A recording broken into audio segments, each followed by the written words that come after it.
Bueno, qué gusto verlos por aquí. El Señor les tiene preparado un banquete previo a la Cena del Señor, que es una preparación que va de la mano con los que estuvieron en la escuela dominical, pero este es un enfoque diferente. Así que qué bueno que el Señor les trajo y le pido al Señor que les prepare. Les damos la bienvenida a los que están con nosotros o a los que nos ven diferidos para que el Señor de la misma manera le dé poder a su palabra y ustedes sean cambiados. Vamos a empezar en oración, que hay algunas cosas que platicar con ustedes. Señor Dios Todopoderoso, agradecemos la oportunidad de proclamar tu palabra para que sea edificado tu pueblo, para que tu iglesia se encuentre cada vez más cerca de ti. Te agradecemos, Señor, que tengas a cada uno aquí porque tú has pagado un precio altísimo por ellos. Te pido, Señor, que quites su mente de otros lugares, que les hagas que se concentren en tu palabra, que crezcan en ella y que el amor nuestro para ti sea como el tuyo para nosotros. Te damos gracias por lo que vas a hacer en el nombre de Jesús. Amén. Bueno, el día de hoy les preparé algo que se llama el don de lágrimas. Pero como en México hay muchos machos y otros que se nos quedó parte del machismo y dicen que los hombres no lloran, pues déjenme decirles que les hice una pequeña introducción antes de entrar al tema. Porque la lágrima, del latín lágrima, una gota segregada por la glándula lacrimal, obviamente que limpia y lubrica el ojo, pero déjenme decirles que derramar lágrimas es una reacción a un estado de emoción, donde un nervio se encarga de estimular esta glándula que derrama esa composición que tiene agua, cloruro de sodio, glucosa y proteínas. Lágrimas se derraman cuando hay algo doloroso, cuando hay algo pesado, molesto, y también cuando hay alegría. Pero cuando sale esa lágrima, a ti te hace bien, estás sacando cosas que no necesitas. Hay algunas lágrimas furtivas que se escapan, aunque no quiera el hombre o la mujer, como las que menciona la ópera de nombre El elixir del amor, y lágrimas copiosas que se derraman en llanto. Una persona derrama lágrimas como consecuencia de cierto estado emocional, decíamos, tristeza, dolor, felicidad. Así que les tengo que decir que es bueno llorar, hace bien. Cuando alguien llora está liberando estrés, está cambiando su estado emocional. Bueno, habiendo dicho eso, este es el preámbulo, porque como los hombres no lloran en México, más vale que lo aclaremos. Entramos en materia del asunto y para eso voy a aprovechar el conocimiento que ustedes ya tienen de Pablo. No voy a meter a muchos detalles con Pablo, ya que ustedes lo han leído y han oído de él abundantemente, pero sí voy a tomar un tema que me llama mucho la atención. Como ustedes saben, la conversión más famosa de la historia cristiana empezó de la manera más inesperada de todas. Saulo de Tarso, habiendo sido un estudiante ante los pies de Gamaliel, que era el profesor más respetado de aquella época, uno de los rabinos más famosos de su día, podríamos decir, miembro de los fariseos, el grupo religioso más respetado en su lugar, cuando inició el movimiento cristiano, como ustedes saben, a Saulo le pareció que los seguidores del camino, como se conoce la proclama de Jesucristo, eran unos heréticos, dignos de prisión y de muerte. Ese era el concepto de Saulo. Y como vemos en Hechos 8:1, ahí vemos que Saulo aprueba la muerte de Esteban. Ustedes se acuerdan, Esteban les puso a 20 los tamales, las peras, a los que estaban enfrente de él, recorriendo toda la historia, y cuando llegó y los acusó de lo que habían hecho, pues al crujir de dientes lo apedrearon. Y Esteban, como Dios, dijo: Señor, no les tomes en cuenta lo que están haciendo porque no saben lo que hacen. a lo cual hasta Dios desde el trono se asoma para ver la muerte de Esteban. Muerte que conmovió de manera muy seria a todos los que estaban alrededor de él. Dice por allá que Saulo consentía en su muerte. O sea, se ve que tenía autoridad Saulo y pues no paró nada del asunto porque estaba muy de acuerdo en que lo apedrearan. Y dice que en aquel día hubo una gran persecución contra la iglesia que estaba en Jerusalén y todos fueron esparcidos por las tierras de Judea y de Samaria, salvo los apóstoles. Como ustedes saben, después ahí mismo sigue diciendo que hombres piadosos enterraron a Esteban y derramaron copiosas lágrimas. Asimismo, que Saulo asolaba la iglesia y que iba casa por casa arrastrando a hombres y mujeres para entregarlos a la cárcel, para que renegaran de Dios. En consecuencia, él, después de que acabó con todos los cristianos conocidos en esa área, él se dispuso a ir a la ciudad más cercana, que era Damasco, que estaba al norte, y aplicarles el mismo tratamiento que luego aquí unas autoridades mexicanas se lo trajeron como propio. Golpearles y torturarles hasta que confiesen que Jesús no era su Señor. Llevándoles a prisión, aún tirados de los cabellos. Así que cuando aterrorizó Jerusalén, salió rumbo a Damasco, ciudad que está muy cerca, y salió con el mismo objetivo, como ustedes saben. Esto está al norte de Jerusalén, como a unos 200 kilómetros, 225 kilómetros, como de aquí a La Paz. Sí, para que escojan su lugar donde se va a caer el buen Saulo. Así que en el camino él tuvo un encontronazo con el mismísimo Señor Dios Todopoderoso. Así que Saulo, que perseguía violentamente a la iglesia, a los seguidores de Jesús, como resultado tuvo Saulo, de nombre judío, que eventualmente fue conocido como Pablo, ya que cambió su nombre, así lo conocen los romanos. Este gran misionero, conocido evangelista y teólogo en la historia cristiana. De hecho, de él no pudiésemos pensar que sus impresionantes logros al plantar iglesias a través de todo el Imperio Romano, después de escribir de ser inspirado por el Espíritu Santo y de escribir cerca de la mitad del Nuevo Testamento, además de frecuentemente arriesgar su vida por el Evangelio, podría, digamos, de alguna manera compensar su atolondrada persecución de cristianos y feroz persecución de cristianos antes de este encuentro con Cristo.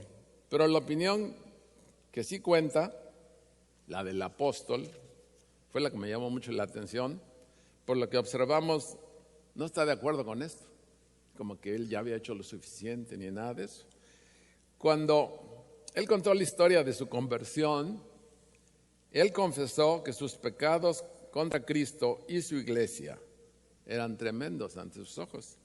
Él se dijo de sí mismo en 1 Corintios 15, 9 y 10, porque yo soy el más pequeño de los apóstoles, porque no soy digno de ser llamado apóstol, porque perseguí a la iglesia de Dios.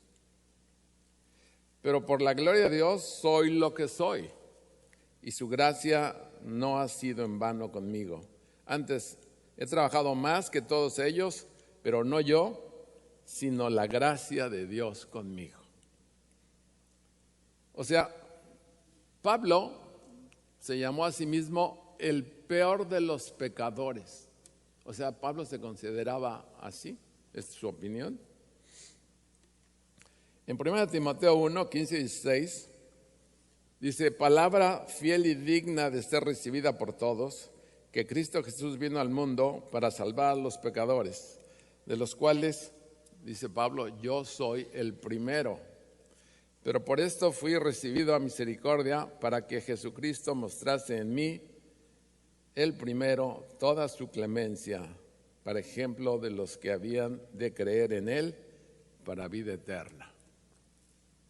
Aquí nos debemos de preguntar, ¿por qué un hombre que conocía que sus pecados habían sido perdonados continuaba recordando sus debilidades pasadas como aquí vemos? Es una magnífica pregunta, ¿eh?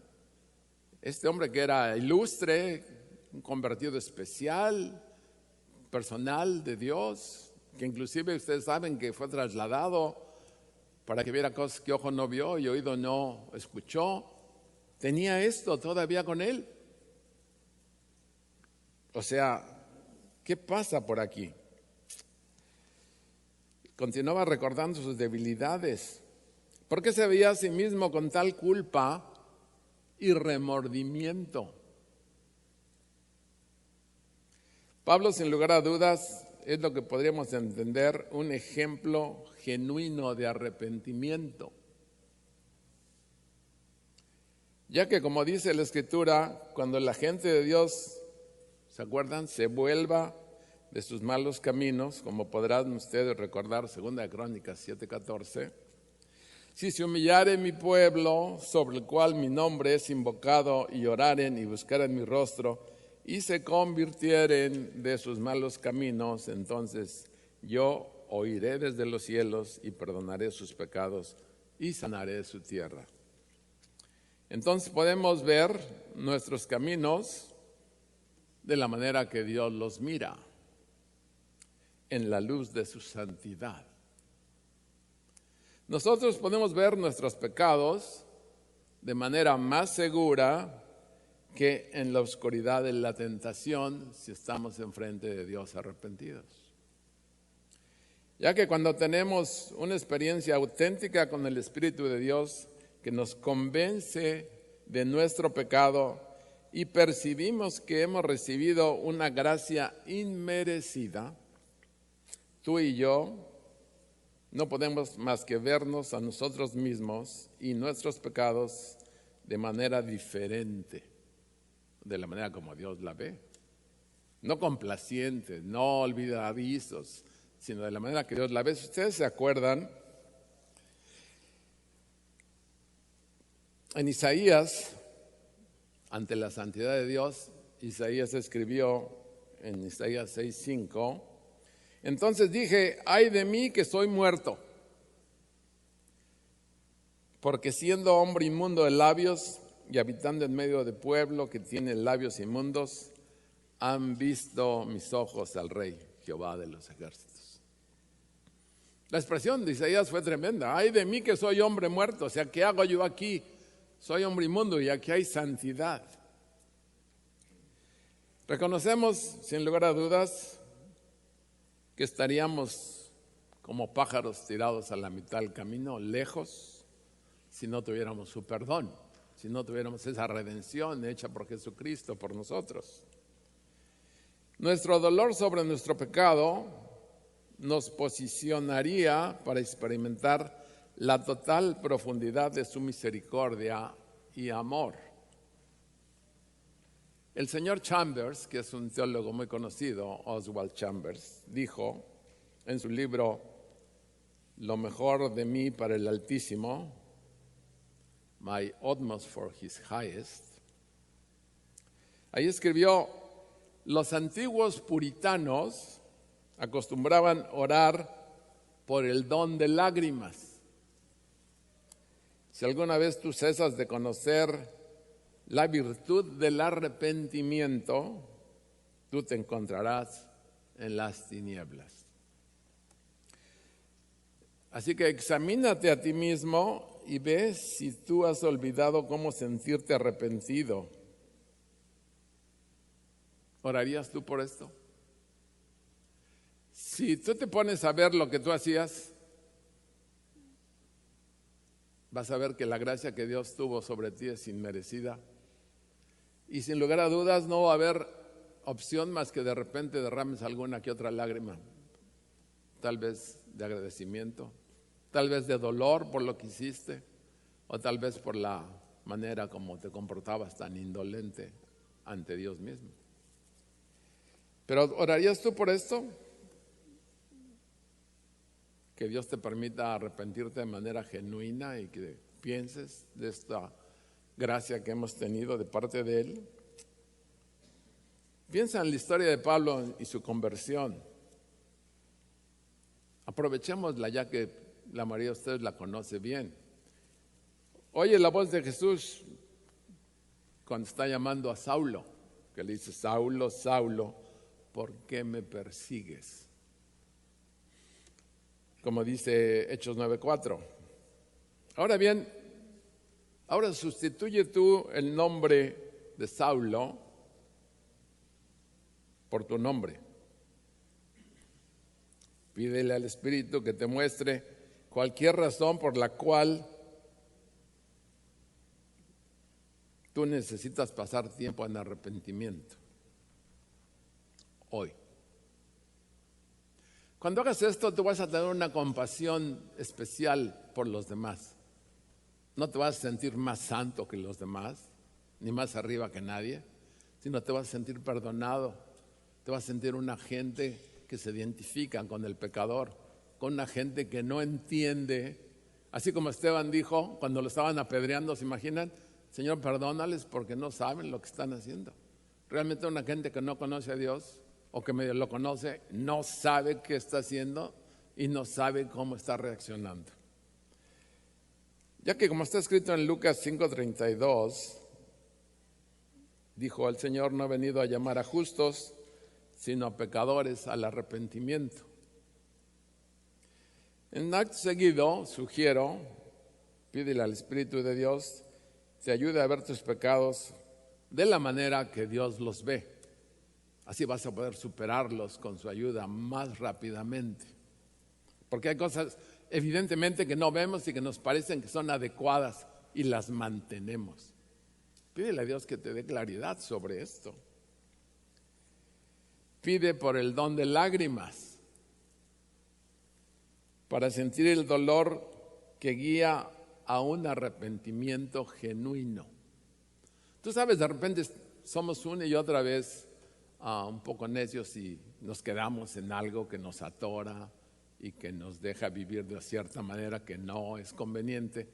Si le pides a Dios que te enseñe, Él te va a enseñar cómo quitar de manera completa eso que estás de alguna forma tolerando.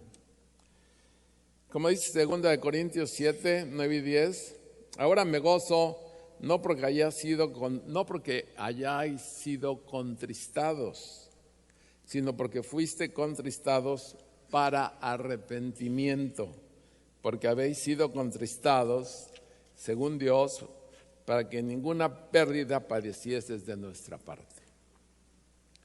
Porque la tristeza, que es según Dios, produce arrepentimiento para salvación, de que no hay que arrepentirse. Pero la tristeza del mundo produce muerte. O sea que la tristeza que estamos hablando no produce muerte. Es una tristeza por algo que hiciste y algo que quieres buscar, que a lo mejor te queda alguna rémora, alguna situación conectada con esto. Ahora bien, confiesa todo lo que hay en tu corazón y recibe el perdón y gracia de tu Padre, porque esa es la voluntad de Dios. Ya que dice el Señor en Apocalipsis 3:19, yo reprendo y castigo a todos los que amo, sé pues celoso y arrepiéntete. Todo esto es producto de la interacción que Dios tiene con nosotros. Por eso dijo Dios en algunos de los casos, ya no los voy a dejar a ustedes más solos, porque quiere que el Espíritu de Dios nos convenza de nuestra manera de vivir, de pensar, y que nos cambie y que nos dé la oportunidad y la apertura de conocer cómo quiere Dios que le alabemos con nuestra vida práctica. Así que Martín Lutero también observó algo interesante.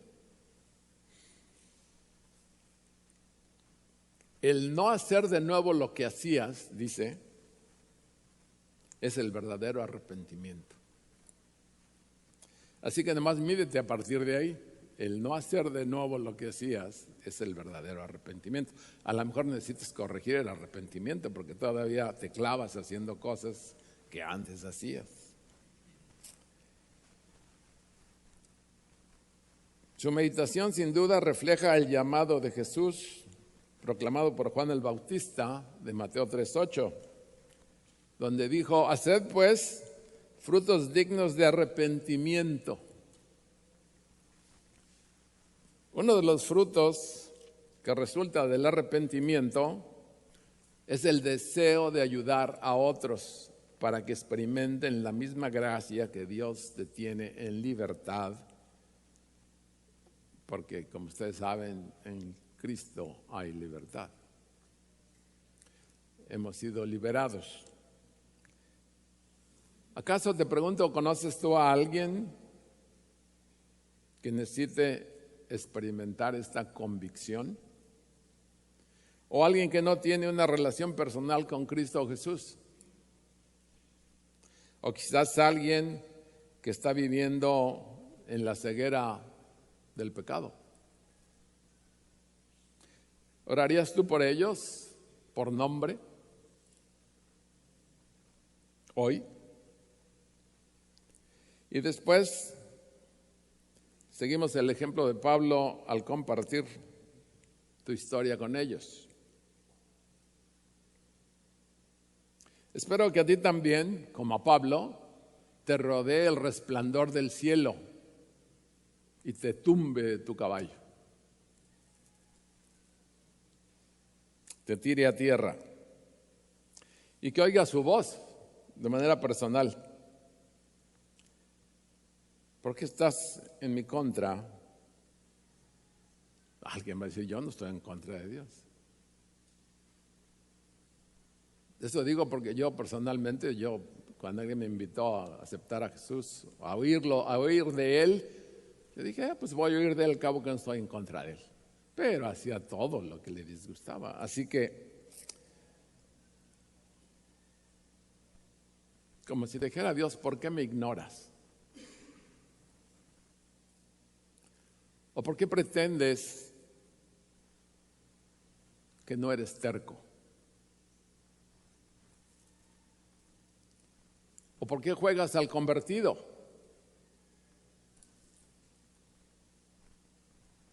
Jesús siempre se identifica sin lugar a dudas. Y dice el Señor Jesús: yo soy el Hijo de Dios, uno con Él, uno con el Espíritu Santo, el Dios de toda la tierra. Él, como sabes, nos ama de una manera que no podemos ni comprender.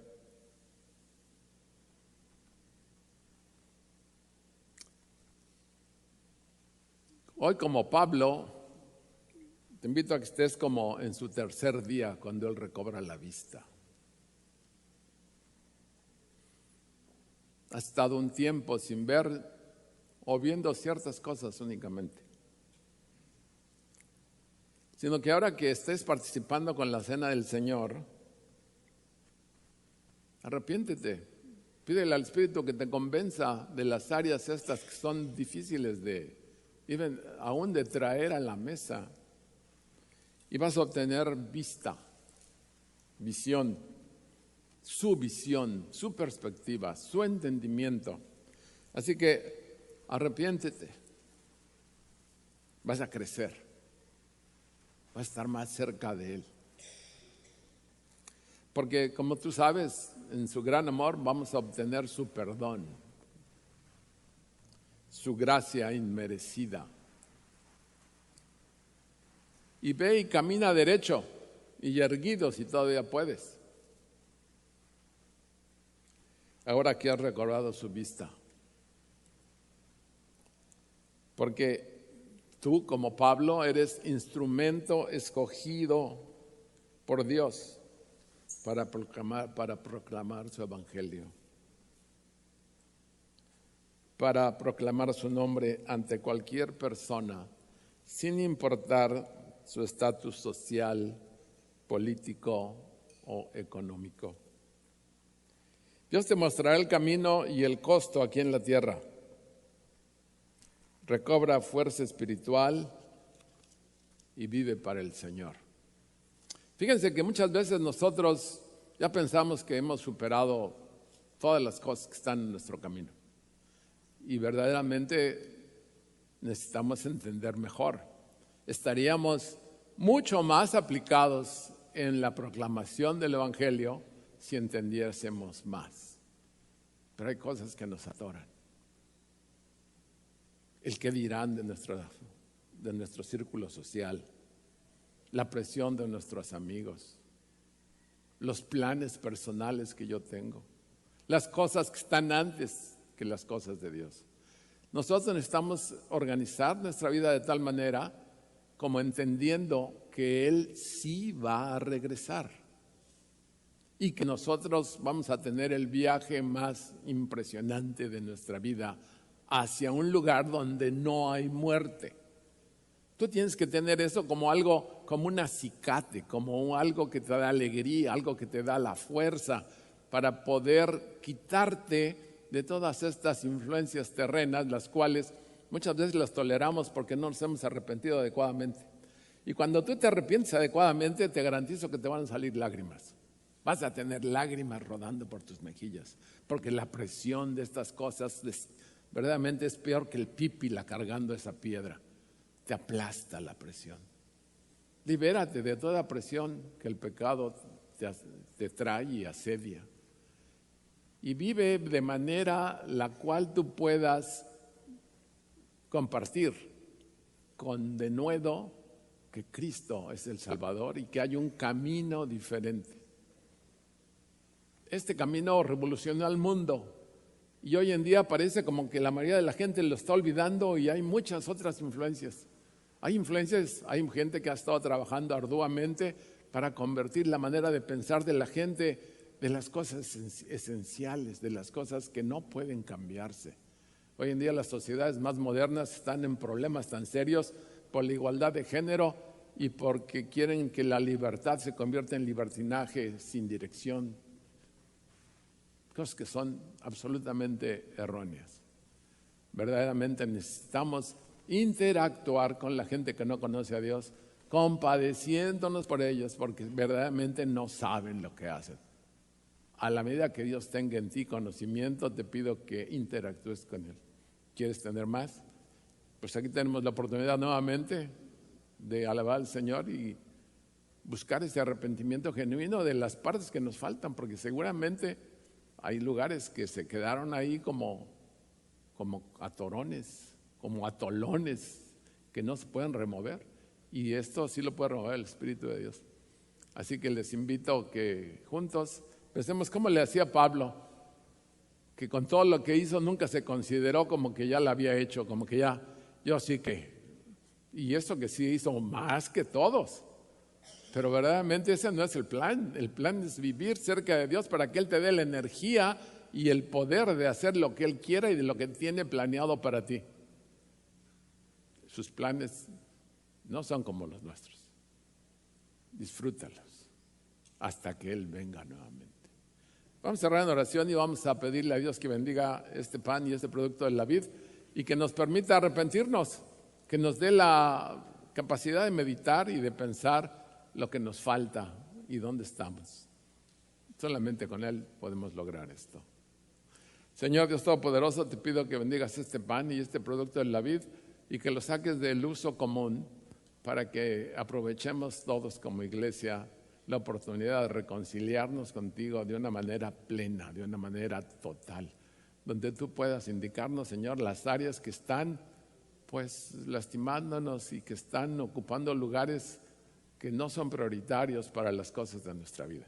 Te pido, Señor, que nos des el entendimiento, la capacidad, la humildad, la honradez, el denuedo, la fuerza para poder llevar estas cosas que son molestas ante nuestra vista, ante nuestra mente, pero que son y pertenecen a un corazón cambiado.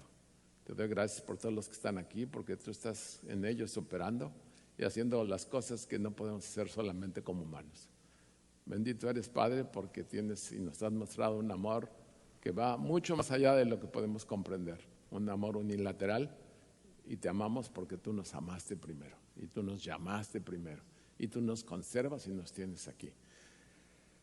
Así que, Padre, bendice este pan y este producto de la vida ahora que mis hermanos interactúen contigo en la cena del Señor. Guárdanos en ti, en el nombre de Jesús.